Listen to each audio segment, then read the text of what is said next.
ang pagpapatupad sa buong riyon ng pinaigting ng mga operasyon laban sa illegal na droga ng tanggapan ng Pulisya ng Police Regional Office Cordillera Administrative Region of Brucar ay nagresulta sa pagkakumpiska ng mahigit na 10.8 milyon na halaga ng illegal na droga at pagkaaresto ng 2 drug personalities sa isang linggong operasyon na isinagawa mula ika-17 hanggang 23 ng Nobyembre taong kasalukuyan. Ayon sa mga ulat mula sa Regional Operations Divisions ng Brucar, isang kabuang 22 operasyon ang isinagawa sa buong linggo na ito ay binubuo ng pagkapuksa ng marijuana, isang bypass operations at isang pagpapatupad ng search warrant. Ang mga operasyon ito ay humantong sa pagwasak ng 54,200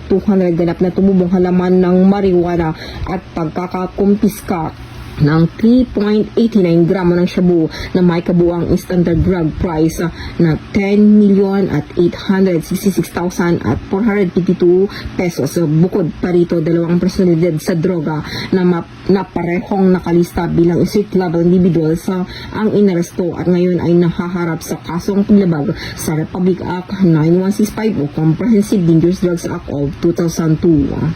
Ang mga nagawang ito ay nagpapakita ng matataga na pangako ng Brucar sa pagsugpo sa mga illegal na aktibidad na droga na pinalakas ng mga estrahitikong operasyon, epektibong koordinasyon sa pagitan ng mga ahensya at patuloy na kooperasyon mula sa mga lokal na unit ng pamahalaan at mga kasosyo sa komunidad.